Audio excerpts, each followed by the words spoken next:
প্রিয় বন্ধুরা সবাই কেমন আছেন? আমি ভালো আছি। আমার কথা শুনেই বুঝতে পারতেছেন আমি আবার চলে আসলাম আপনাদের সাথে নতুন রান্নার ভিডিও শেয়ার করার জন্য।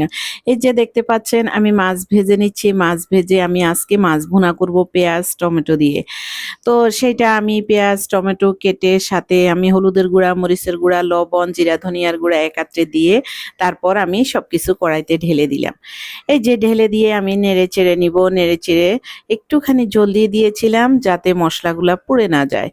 তো আমি যেই কথা সেই কাজ, আমি মাছটা ভাজা মাছটা এখন দিয়ে দিলাম টমেটোতে। দিয়ে আমি নেড়েচেড়ে নিচ্ছি। নিয়ে এখন আমি পরিমাণ মতো ঝোল দিয়ে দিব। তো দেখেন আমার কালারটা, মাছের কালারটাও খুব সুন্দর আসছে, টমেটোর কারণে লাল লাল দেখাচ্ছে, খুব ভালো লাগতেছে। আমি ধনিয়া পাতা, কাঁচামরিচ দিয়ে আমার মাছের তরকারি হয়ে গেছে, আমি নামিয়ে নিব। তো আমার সাথে কিন্তু আরো ২-১টা রান্না আছে, সেটাও আমি আপনাদের সাথে শেয়ার করব। আজকে আমি সবজি রান্না করেছি, পাঁচমিশালি সবজি, সেটাও আপনাদেরকে দেখাবো একটু, কারণ রান্নার ভিডিও তো দিতে হবে।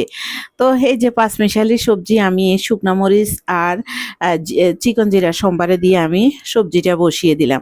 আমার ঘরে আপনারা দেখতে পাবেন প্রায় আমি সবজি রান্না করি, প্রায় আমার সবজিটা ধরতে গেলে প্রতিদিনে থাকে।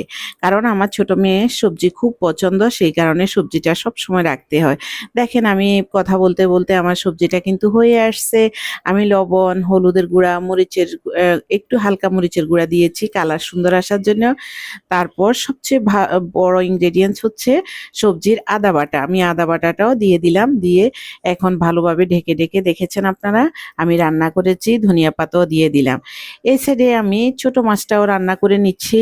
আমি আমার ইন্ডাকশন কুকারে রান্না করতেছি। তো একটার পর একটা রান্না করতেছি কড়াইতে, পাল্টিয়ে পাল্টিয়ে। এই যে এখন ছোট মাছটা বসিয়ে দিলাম। কেমন হয়েছে আমার রান্নাটা প্লিজ আপনারা আমাকে লাইক কমেন্টসের মাধ্যমে জানাবেন, আমাকে কমেন্টস করবেন, ভালো হলে ভালো কমেন্টস, খারাপ হলে খারাপ। এই যে আমি ধনিয়া পাতাও দিয়ে দিলাম। আমি সব সময় আপনাদেরকে বলি আমার ভিডিওটা দেখবেন, পুরো ভিডিও আমাকে কমেন্টসের মাধ্যমে জানাবেন। সবাই ভালো থাকবেন, সুস্থ থাকবেন, আমার জন্য আশীর্বাদ করবেন, দোয়া করবেন যে যেখানে আছেন। সত্যি খুব ভালো লাগে আপনাদের কমেন্টস পেলে। আজকে এই পর্যন্ত, সবাই ভালো থাকবেন, সুস্থ থাকবেন। আজকের জন্য বিদায় নিলাম। আবারও বলছি সবাইকে শুভ দুপুর, সবাই ভালো থাকবেন, সুস্থ থাকবেন।